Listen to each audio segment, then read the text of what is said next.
ഞാനെൻ്റെ നഴ്സറി ക്ലാസ്സിൽ പഠിക്കുന്ന ടൈം ഉച്ചയ്ക്ക് ഉറങ്ങുന്ന സമയത്തൊരു സംഭവം ഉണ്ടായി. അപ്പോൾ നിങ്ങൾ വിചാരിക്കുക അന്നത്തെ കാര്യമൊക്കെ എനിക്ക് ഇപ്പോഴും ഓർമ്മയുണ്ടോന്ന്. ഈ ആവശ്യമുള്ള കാര്യങ്ങൾ മാത്രമേ മറന്നു പോകുള്ളൂ, ബാക്കിയെല്ലാം എനിക്ക് നല്ല ഓർമ്മയുണ്ട്. അപ്പോൾ അതിൽ ഞാനും എൻ്റെ ഒരു ബെസ്റ്റ് ഫ്രണ്ടും എൻ്റെ ഏറ്റവും ക്ലോസ് ആയിട്ടുള്ളത് എൻ്റെ കൂട്ടുകാരി, ഞങ്ങൾ എത്ര അടിച്ചിട്ട് ഉറക്കിയാലും ഞങ്ങൾ ഉറങ്ങത്തില്ല.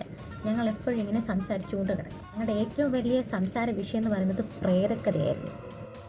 ഞാൻ ഒരു സ്റ്റോറി പറയും, അവൾ 2 ഹൊറർ സ്റ്റോറി എനിക്ക് ഇങ്ങോട്ട് പറഞ്ഞു തരും.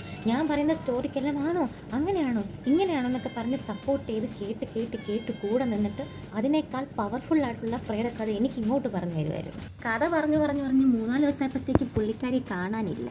അപ്പോൾ ഞാൻ വിചാരിച്ച അവധി എടുത്ത് വല്ല കല്യാണത്തിനും പോയി കാണുമെന്ന്.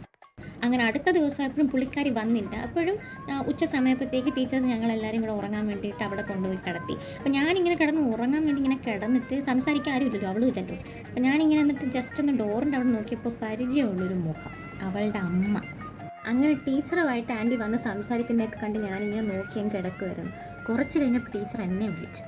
അപ്പോഴാണ് ഞാൻ കാര്യം അറിയുന്നത്. കഴിഞ്ഞ ദിവസം കേട്ട കഥ എല്ലാം കൂടെ കേട്ടിട്ട് ഈ പെണ്ണിന് പനി പിടിച്ച് പേടിച്ച് വീട്ടിൽ കിടക്കുവാണ്. സത്യം പറഞ്ഞ് എനിക്കാണ് പനി വരാനുള്ളത്. അവൾ പറഞ്ഞ പ്രേതക്കഥ എന്ന് വെച്ച് കഴിഞ്ഞാൽ അത്രയും പവർഫുള്ളായിട്ടുള്ള പ്രേതങ്ങളായിരുന്നു.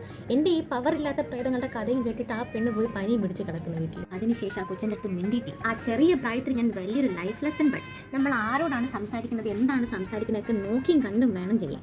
ഒരു പക്ഷേ അവർ നമ്മൾ പറയുന്നതൊക്കെ കേട്ടിട്ട് ആണോ അങ്ങനെയാണോ ആഹാ എന്നൊക്കെ പറഞ്ഞ് സപ്പോർട്ട് ചെയ്ത് അവിടെ നിന്ന് വേണമെങ്കിൽ കുറച്ച് കൂടിയ ഐറ്റംസ് കൂടെ ഇങ്ങോട്ട് പറഞ്ഞു തരാം. പറയുന്ന ആൾക്കാർക്ക് പോലും ചില സമയത്ത് അത് അക്സെപ്റ്റ് ചെയ്യാനോ അല്ലെങ്കിൽ അത് എങ്ങനെ അത് പറയുന്ന രീതിക്ക് എടുക്കണം എന്നുള്ളത് പോലും അറിയാത്ത ആൾക്കാരായിരിക്കും. നോക്കിയും കണ്ടൊക്കെ പറഞ്ഞില്ലെങ്കിൽ അവസാനം എല്ലാം കൂടെ നമ്മുടെ തലയിൽ വന്നിരിക്കും. So let me remind you once again, think before whom you are speaking and what you are speaking to them. Okay?